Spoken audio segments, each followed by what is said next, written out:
Na segunda reportagem da série sobre o Poder Legislativo, você vai ver que aprovar leis é apenas uma das funções do Congresso. Os parlamentares são responsáveis ainda por fiscalizar os atos do Poder Executivo. O Legislativo também elabora o orçamento e acompanha os projetos financiados com recursos da União.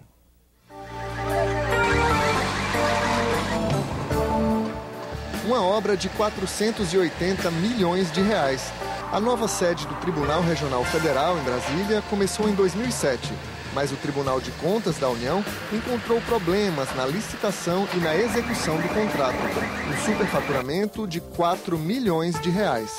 Durante um ano, o Tribunal faz uma série de fiscalizações de obras públicas e, ao final desse processo de fiscalização, ele remete ao Congresso Nacional uma lista contendo obras com indícios de irregularidades graves e sugere a paralisação dessas obras. A Comissão de Orçamento bloqueou os recursos para 6 projetos, em Alagoas, Amazonas, Piauí, Tocantins e São Paulo.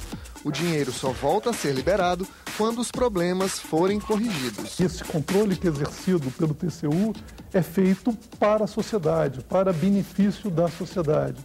Os escassos dinheiros públicos têm que ser usados dentro da lei e, mais que isso, com eficiência, com eficácia, com efetividade. No ano passado, a fiscalização do TCU gerou uma economia de 2 bilhões e 600 milhões de reais. Mas o Palácio do Planalto enviou ao Congresso uma proposta que torna mais difícil a paralisação de obras irregulares.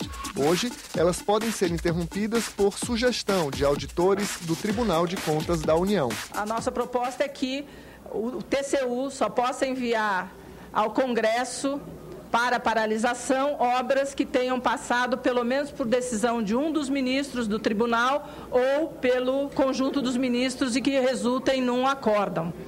Nós achamos essa alteração absolutamente justificável, porque o tribunal delibera por meio dos seus colegiados, por meio dos seus ministros.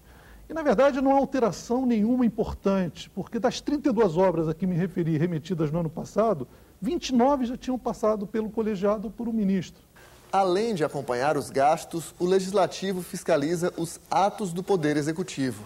Deputados e senadores podem apresentar requerimentos de informação e até mesmo convocar ministros para depor. Mas a principal ferramenta de investigação do Congresso funciona em salas como esta. São as comissões parlamentares de inquérito. Praticamente todos os presidentes da República foram objetos de CPIs estratégicas, ou seja, CPIs que ou acabaram resultando em quedas de presidente da República ou ameaçando mandatos. E esse instrumento, mais até do que um simples mecanismo de controle do parlamento sobre o Poder Executivo, eu diria que ele se transformou numa arena política privilegiada do embate político nacional. Nos últimos tempos, no Brasil particularmente, tem se verificado muita ênfase na função de fiscalizar, não é? Por meio das CPIs ou das CPMI. Eu acredito que essa função tenha se sobressaído a função de legislar e principalmente a função de debater. Né? São comissões que têm os mesmos poderes que o Poder Judiciário tem, inclusive de quebrar sigilo bancário, sigilo telefônico. Nos últimos 12 anos, a Câmara instalou 37 CPIs, o Senado, 20. As comissões mistas de inquérito, formadas por deputados e senadores, se reuniram 11 vezes. Em 2011, comissões do Senado investigam o tráfico de pessoas e irregularidades no pagamento de direitos autorais. Muitas vezes passa-se a impressão de que a CPI não puniu adequadamente. Agora, tem-se que ter em conta que a investigação realizada pelas CPIs são investigações de caráter eminentemente político e que muitas vezes são aplicadas as penas máximas previstas no parlamento para delitos cometidos por parlamentares, que é a cassação de mandatos. Outra atribuição do Congresso é aprovar o Orçamento Geral da União. É uma lei que detalha todas as receitas e despesas do país para o ano seguinte.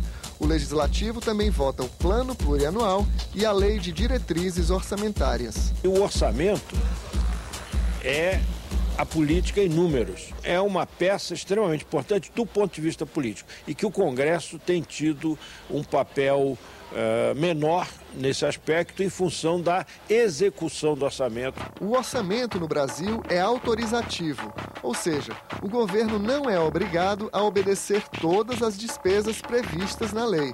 Ao longo do ano, o Poder Executivo acompanha a arrecadação de impostos e decide quanto gastar. É muito difícil prever com exatidão tudo que vai acontecer no exercício financeiro seguinte. Então, em alguns casos, é necessário não executar algo que estava previsto no orçamento original. O Congresso quer facilitar a liberação das chamadas emendas parlamentares. São recursos que o Legislativo inclui no orçamento, mas que dependem da liberação do Executivo. As mudanças podem ser incluídas na Lei de Diretrizes Orçamentárias. A gente destacar que essas emendas, desde que voltadas para as ações específicas do PAC, elas não sejam contingenciadas e tenham prioridade de pagamento.